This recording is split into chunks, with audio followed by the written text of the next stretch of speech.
Okay, so this is more of a preamble, a sidebar to discussions about globe Earth or flat Earth. Um, Again, so basically, we'll get into the discussion in detail, but basically, this is an example of while filming a planetary object from our footage and our videos that you're not supposed to get. Basically, it's out of frame. It's completely out of frame.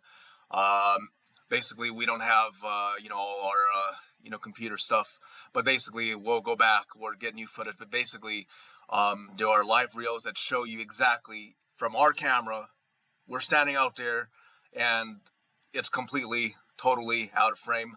But after adjusting it, it gets then you're starting to get what you're supposed to see. But basically, so basically using our P1000 camera, our basically the Nikon. But again, so there's different examples and different arguments that basically people are saying, basically what we believe, we believe there's a lot of, basically issues where an out of frame planet is causing this, basically an out of frame object of any sort is causing a lot of, different types of debate, different consternation about, whether or not that is the actual planet or not. We argue that's not.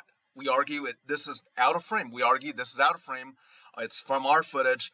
We can recreate it. So different debates again.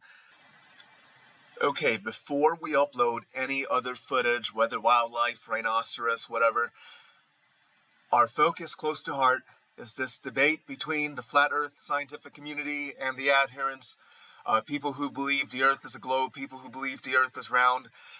Basically, there's different arguments, and we're not going to go into particular nuances, but we want to weigh in on something. So first of all, it's our belief you don't need a PhD in geology to appreciate geology, and in science, any random idiot such as ourselves, if an idiot such as ourselves, we find a pair of skeletons that has never been seen before. Sometimes, it just takes one fool to find something that has never been encountered by science that can overthrow the existing established paradigm. So if we're talking about human origins, whether it's unigenesis, multigenesis, the origins of humans, some people say basically there's a consensus. There's some people say out of Africa. Others might say, there could be different nuances and perspectives, but any person can overthrow an existing paradigm if they discover something new. But what we want to discuss about is where we believe there's a confusion, right? So we're going to link to our original video. We tend to not do any reaction videos about any other people's works. We don't use other people's footage. And basically we're against that idea. There could be issues with that. But so we don't use other people's footage. So we're just discussing something here. So in terms of this of a debate, there's one basically sidebar. It's not the end all be all of the debate, but basically there's an idea, right? So here's using a camera, for example. We use a Nikon P1000. Okay, other people could have different cameras, different telescopes, but basically, we have replicated this phenomenon, and we don't have our old footage. It's sitting in the cabinet, but basically, we'll probably circle back to it or just get some new footage. Basically, we have replicated the effects where the camera, when it focuses upon basically some stellar object, it is massively out of frame. It is wobbling, it is dancing, it is oscillating, whatever you want to call it. We're going to see if we can find it from our old video, but it's bouncing, it's dancing, it's ripping and dancing across the screen. We're going to say that's most definitely out of frame, out of focus. If people doubt that, we'll recreate that video. We'll recreate that again. It's out of frame. That's what we believe. It's definitely out of frame.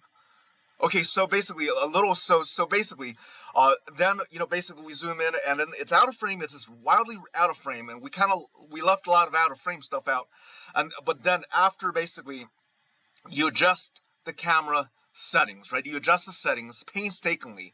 Then the object becomes, basically for us, it became more in focus. We're not the experts at the equipment. We've seen a lot of people use the same equipment and get much better results because they know what the heck they are doing. But nonetheless, for the few kind of micro clips we were able to get using basically a much more expensive tripod, we still probably need to get a better tripod. But you have to understand on the stellar objects, it's different than basically pointing camera at sheep range. You can point a camera at sheep range, everything is in focus, but at these objects, the minutest, you think you're centered in, the moment basically your hand leaves the tripod and camera, what is centered goes out of frame. And even when it is centered, when you go hands off, everything is screwed in tight, right? Everything's screwed in tight on the tripod, on the camera.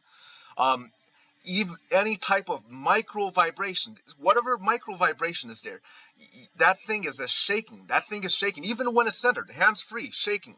So a lot of times, even when it's centered, we have to sort of like rest our hands on it just so it's not shaking, even though it's centered. But that effect where you're having this wildly out of focus, where a planet basically is just taking up the whole screen, it's just like a dancing blob. That is an out of focus. That's out of focus. So if people have different opinions, we can recreate that. We're adamant that's out of focus. And here in this little section, it's a little blurry.